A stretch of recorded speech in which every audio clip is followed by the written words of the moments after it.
प्रकार की एग्जाम्स के पॉइंट ऑफ व्यू से बहुत महत्वपूर्ण है।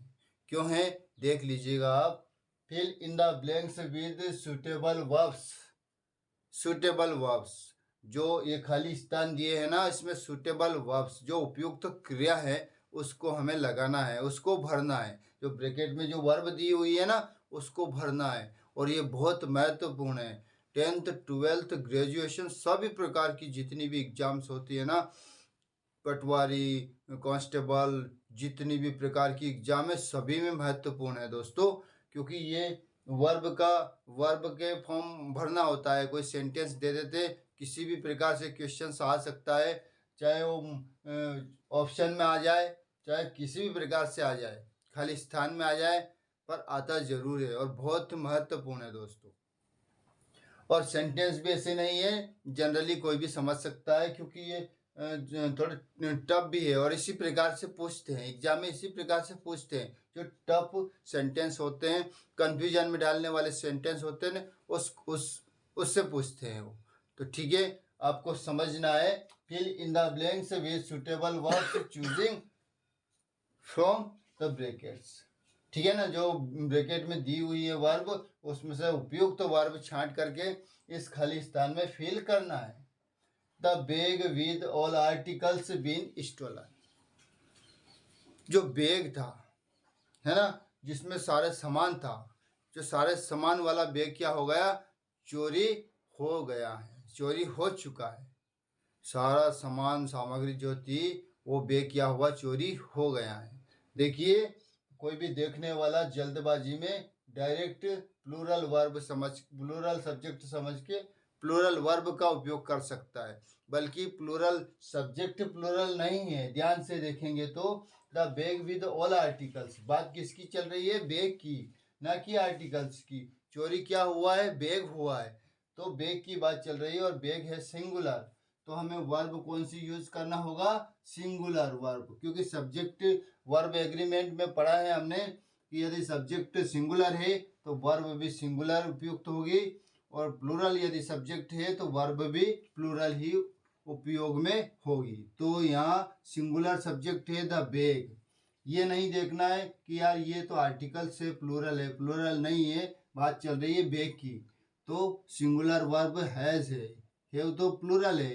ठीक है ना, तो इसको अपने या की जगह खाली स्थान में फिल कर दिया। पहला सेंटेंस कंप्लीट है आपका। बहुत इंपॉर्टेंट है दोस्तों, बहुत ही महत्वपूर्ण है। यदि इसको समझ लिया तो आपको बहुत फायदा मिलेगा कि इस प्रकार से वाक्य आ जाए तो जिसमें जिसकी बात चल रही है वो सब्जेक्ट मानेंगे, ना कि उसमें जो सामग्री है उसकी मानेंगे। तो हमें इसको सब्जेक्ट माना, तो इसके अकॉर्डिंग सब्जेक्ट मतलब सिंगुलर है तो वर्ब भी सिंगुलर ही लगाया हमने। ठीक है, a lot of money to be spent on repair the house। घर की मरम्मत करने के लिए, घर की मरम्मत पर काफी पैसे खर्च करने पड़ेंगे। ठीक है ना, मतलब काफी पैसे खर्च करने की जरूरत पड़ेगी किसी घर की मरम्मत करने के लिए। तो दोस्तों देख लीजिएगा क्या है सब्जेक्ट, इसमें सिंगुलर है या प्लूरल है। अ लॉट ऑफ मनी, काफी पैसे, ठीक है ना, खर्च हुए किसकी मरम्मत के लिए, हाउस की। तो बात किसकी चल रही है, घर की। पैसे खर्च करने पड़ेंगे, वो किसके हिसाब से करने पड़ेंगे, घर के हिसाब से करने पड़ेंगे। बात चल रही है सिंगुलर सब्जेक्ट की, बात चल रही है घर की मरम्मत के लिए काफी पैसे खर्च पड़ेंगे। जो जिसका उपयोग होगा, जिसके लिए होगा ना, उसी को तो उसकी बात चलेगी ना अपने। तो वैसे इधर भी मान ले तो ये भी लॉट ऑफ मनी, पैसे सिंगुलर होते हैं तो यू भी वर्ब सिंगुलर प्रयुक्त होगी। और यदि हाउस के हिसाब से माने तो हाउस भी सिंगुलर है तो वर्ब सिंगुलर प्रयुक्त होगी। दोनों साइड से किधर से भी मान लें तो भी सिंगुलर ही वर्ब प्रयुक्त होगी। तो नीड या नीड्स, नीड्स। ठीक है दोस्तों, घर की मरम्मत करने पर, मतलब घर की मरम्मत पर काफी पैसे खर्च करने पड़ेंगे। ठीक है ना, तो किसकी मरम्मत के लिए, घर की मरम्मत के। तो घर क्या है, सिंगुलर है, तो सिंगुलर है तो वर्ब भी कौन सी आएगी, सिंगुलर ही आएगी। ठीक है ना, तो ये हो गया अपना second sentence complete. One of the boys won the prize tonight. One of the boys, देख लीजिएगा subject one of the boys, और प्लूरल है, ये तो प्लूरल है तो वर्ब भी प्लूरल आएगी। आप ऐसा लगा ना आपको, one of the boys on the prize to night.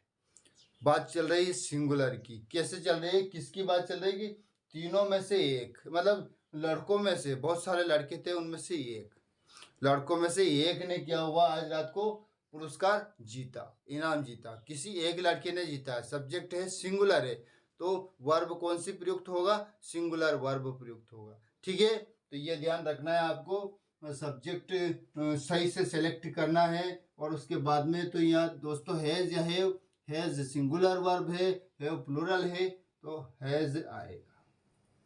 अब आप देखेंगे यार वॉइस के अकॉर्डिंग, क्योंकि जल्दबाजी में ऐसे ही करते हैं छात्र लोग, जल्दबाजी में क्या करते हैं, समझ लेते हैं कि यार प्लूरल है, तुरंत हैव लगा देंगे।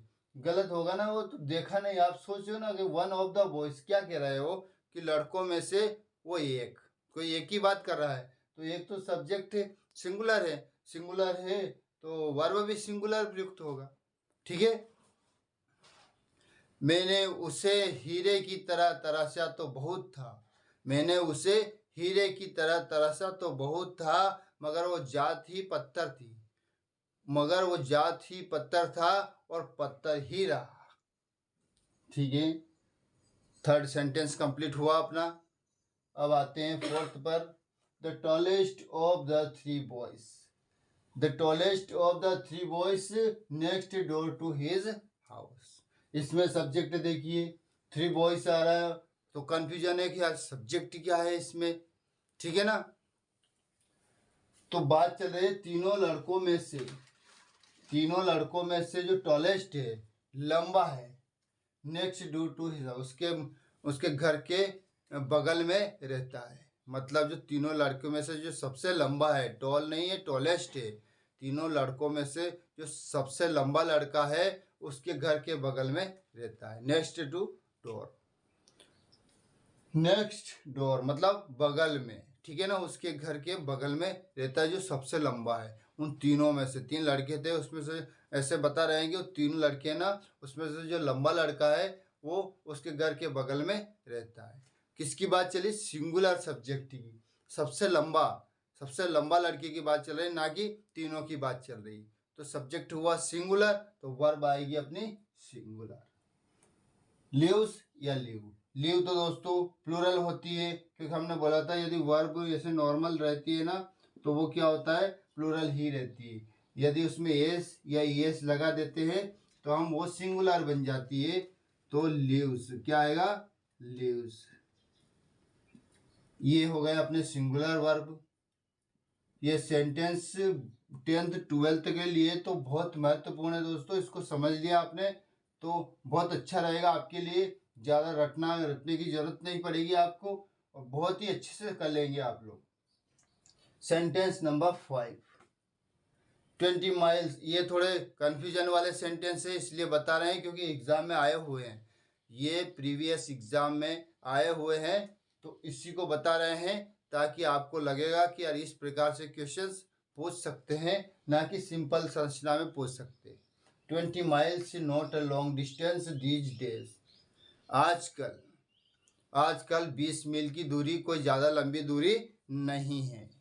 ठीक है ना, आजकल 20 मील की दूरी कोई ज़्यादा लंबी दूरी नहीं है। सिंगुलर प्लूरल कौन सी वर्ब आएगी? 20 माइल से आपको लग रहा प्लूरल है ना, आपको लग रहा कि प्लूरल है, जी नहीं। पहले भी बताया था कि जो कॉर्डिनल नंबर होते हैं या फिर जिसके लिए बात हो रही है उसकी बात देख लीजिएगा, किधर से भी आप देखना चाहते हैं सब्जेक्ट पता चल जाएगा। कि जो 20 मील की जो दूरी होती है, 20 मील सिंगुलर सब्जेक्ट है, 20 मील वैसे देख लीजिएगा ना, 20 मील। ये जितने भी कॉर्डिनल नंबर होते हैं ना, जितने भी सब्जेक्ट होते हैं वो सब सिंगुलर ही होते हैं, ये मैंने पहले भी बताया था आपको। तो इसलिए सिंगुलर सब्जेक्ट है, ना कि प्लूरल सब्जेक्ट है। ये कभी भी नहीं सोचना इस प्रकार का क्वेश्चन आ जाए, सेंटेंस आ जाए तो प्लूरल नहीं होगा, वो सिंगुलर ही होगा। तो 20 माइल्स सिंगुलर वर्ब है, सिंगुलर सब्जेक्ट है, तो सिंगुलर वर्ब प्रयुक्त होगा। है ना कंफ्यूजन वाले? सबको लग रहा होगा यार ये तो सब्जेक्ट प्लूरल है, ये भी सब्जेक्ट प्लूरल है, ये भी। एक क्वेश्चन सी डाउट हमें कंफ्यूजन में डालते हैं कि इस प्रकार के क्वेश्चन यदि आ जाते हैं तो हमें पता नहीं चलता कि इसमें वर्ब कौन सी लगाए, और यदि आ लगाया तो आपको कॉन्फिडेंस हो जाएगा हमने सही लगाया, क्योंकि हमने प्लूरल सब्जेक्ट था। बहुत अच्छे क्वेश्चंस आए। जी नहीं, ऐसा क्वेश्चंस नहीं आता है, क्योंकि क्वेश्चंस माइंड से रिलेटेड आते हैं, सोचने की समझने की क्षमता होनी चाहिए। और ऐसे इस प्रकार के क्वेश्चन आते हैं, ऐसे नहीं आते कि चलते चलते हमने कर दिया, नहीं आते हैं ऐसे। 20 miles is not a long distance this days, है ना। आजकल क्या होता है 20 मील की दूरी कोई ज़्यादा दूरी नहीं होती। अ pair of shoes, a pair of shoes, देख लीजिएगा क्लियर हो रहा है कि सब्जेक्ट प्लूरल है। इधर भी शब्द जितने सेंटेंस देखे आपने सब में लगा आपको कि प्लूरल सब्जेक्ट है, पर ये प्लूरल सब्जेक्ट नहीं थे, सिंगुलर सब्जेक्ट थे। अ पेयर ऑफ शूज, क्योंकि जूते की क्या होती है, एक जोड़ी होती है। एक जूता नहीं, कोई एक जूता पहन के नहीं घूम सकता है, एक जोड़ी ही पहनता है ना। तो जूते को कभी भी सिंगुलर में नहीं, मतलब प्लूरल में ही बोला जाता है, पर है सिंगुलर है। जूता शब्द क्या है, सिंगुलर है, पर वो दो जोड़ी जरूर उसके साथ रहती है, तो दो रहते हैं, तो उसमें ऐसा नहीं लगना चाहिए, आपको लगना चाहिए कि ये सिंगुलर ही है। तो a pair of shoes to be bought, जूते की, ठीक है ना, एक जोड़ी जूते लाने होंगे, बी ब्रॉट, बी बॉट खरीदने होंगे, एक जोड़ी जूते खरीदने होंगे, ठीक है ना। इज यार, तो सिंगुलर सब्जेक्ट है, हमने बोला था कि सिंगुलर सब्जेक्ट है तो वर्ब भी सिंगुलर ही उपयुक्त होगी। तो इज टू बी बॉट, एक जोड़ी मतलब एक जोड़ी जूते जूते खरीदने होंगे, ठीक है ना।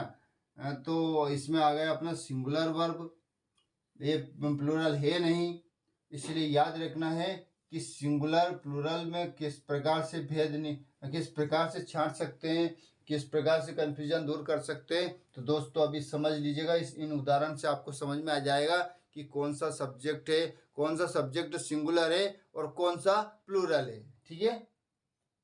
अब आते हैं अपना सबसे इम्पोर्टेंट भाग, जो हर एग्जाम में फिक्स है कि आता ही, ये भी फिक्स हैं, वो भी आते हैं, पर ये मतलब हाई स्कूल और हायर सेकेंडरी तक में भी आते हैं, पर ये तो जितने भी कंपटीशन एग्जाम होते हैं ना सभी में आते हैं, इसलिए इसको समझना जरूरी है। It have been raining continuously for the last 1 week, एक सप्ताह से लगातार, कंटिन्यूअस, एक सप्ताह से लगातार क्या वर्षा हो रही है, एक सप्ताह से लगातार, लास्ट मतलब पिछले एक सप्ताह से लगातार वर्षा हो रही है। देख लीजिएगा इसमें इधर वाला पार्ट कहीं दिखाई दे रहा है दोस्तों, it have been raining continuously for the last 1 week, no error. जी हाँ, वर्ब, ये देखो हमने क्या कहा था कि जो चीज ऊपर पढ़ेंगे वही चीज उसके इरर में नीचे देखने को मिलेगी। तो हमने वर्ब से रिलेटेड चीजें पढ़ी, तो वर्ब से रिलेटेड ही इरर वाला देखा। हमने एडजेक्टिव से रिलेटेड कोई क्लास देखी तो इरर एडजेक्टिव वाले देखे। हमने आर्टिकल वाली क्लास देखी तो आर्टिकल ही दिया, मतलब जो चीज जिससे रिलेटेड है वही इरर में हम देख रहे हैं, ठीक है ना। और ये आए भी हुए हैं। तो इसमें दोस्तों सिंगुलर सब्जेक्ट है, तो वर्ब यदि सिंगुलर सब्जेक्ट है तो कौन सी वर्ब आएगी, सिंगुलर आएगी। और ये क्या है, या प्लूरल है, तो ये क्या इसके रिप्लेस में क्या जाएगा, हैज आ जाएगा, क्या जाएगा, हैज आ जाएगा। It has been raining continuously for the last 1 week. दोस्तों तो ये पता चल गया अपन को कौन से पार्ट में, पार्ट नंबर 1 में इधर है, ठीक है। क्लियर है, ठीक। My uncle have been living in this city for 2 years, no error. मेरे चाचा इस शहर में 2 साल से रह रहे हैं, ठीक है। हिंदी मीनिंग पे तो नहीं जाते हैं, पर ये तो बता दिया हमने। तो इसमें एरर दिखाई दे रहा है आपको, कहाँ त्रुटि है इसमें, इसमें त्रुटि है दोस्तों, ये सिंगुलर सब्जेक्ट है तो यहाँ त्रुटि है, यहाँ हैव नहीं आएगा, क्या आएगा, हैज आएगा, ठीक है ना। Singular subject singular verb, plural subject plural verb, ये बताया ना सब्जेक्ट वर्ब एग्रीमेंट में, यही तो बताया हमने कि यदि सिंगुलर सब्जेक्ट सिंगुलर वर्ब रहेगी, प्लूरल सब्जेक्ट प्लूरल वर्ब रहेगी। ठीक है, आगे देखते हैं। He is one of my friend error। दिखाई दिया दोस्तों, he is one of my friend, no error। he is कोई मिस्टेक नहीं है, सही है, वर्ब है, सब्जेक्ट क्लियर है। वन ऑफ ये तो सही है, माई फ्रेंड। देखिए एक व्यक्ति और जब किसी अन्य दोस्तों में से किसी एक को बताना है तो अन्य दोस्त कहाँ है, एक दोस्त बताया और एक के बारे में बताया, तो मतलब क्या किसको बताया, कोई पॉइंट ही नहीं हुआ, तो ये एरर है। फ्रेंड नहीं आएगा, फ्रेंड्स आएगा, इसमें एस लगेगा तो हमारा एरर कंप्लीट, ये इसमें एरर था हमारा, फ्रेंड नहीं रहेगा, फ्रेंड्स रहेगा, तो पार्ट नंबर 2 में एरर है। ठीक है, if he invite me I will attend the party, no error। Conditional sentence है दोस्तों, पर ये सभी वर्ब से रिलेटेड ही हैं, क्योंकि हमने वर्ब से रिलेटेड लेक्चर देखे तो हमने वर्ब से रिलेटेड एरर देखा। If he invite me I will attend the party, यदि वो मुझे आमंत्रित करता है तो मैं पार्टी में अटेंड जरूर होऊंगा, ये बात है। तो ये कंडीशनल वाक्य में क्या होता है कि यदि वी इफ है सब्जेक्ट है तो क्या आएगा, वर्ब की फर्स्ट फॉर्म प्लस एस या ई एस। यदि सब्जेक्ट सिंगुलर रहेगा तो वर्ब सिंगुलर रहेगी, सभी में यही बातें कर रहे हैं अपन। और यदि सब्जेक्ट प्लूरल होगा तो वर्ब प्लूरल होगी। तो यह सब्जेक्ट सिंगुलर है तो पहले ऐसे ही देख लीजिएगा, यह इनवाइट नहीं आएगा, इनवाइट्स आएगा। ठीक है ना, फिर आगे देखिए, if I will attend the party, तब जाके अपना कंडीशन जो वाक्य का कंडीशनल वाक्य, शर्त वाले वाक्य, यदि वो मुझे आमंत्रित करेगा तभी मैं पार्टी में जाऊंगा, ये बात है। तो ये से मान लिया या ऐसे मान लिया कि सब्जेक्ट है सिंगुलर है तो वर्ब भी क्या होगा, सिंगुलर ही होगा। तो अपना हो गया क्लास कंप्लीट दोस्तों। आप एक बार देख जरूर ले, क्योंकि बहुत काम आएगा आपको, बहुत ही हेल्पफुल करेगी। कोई 10 से 12 मिनट या 15 मिनट खूब से खूब, पर it will be very helpful for you, बहुत अच्छा मदद करेगी आपको सब्जेक्ट वर्ब समझने में। और ये वर्ब तो आती ही है, हर एग्जाम में आती है। ठीक है दोस्तों, थैंक्स फॉर वॉचिंग।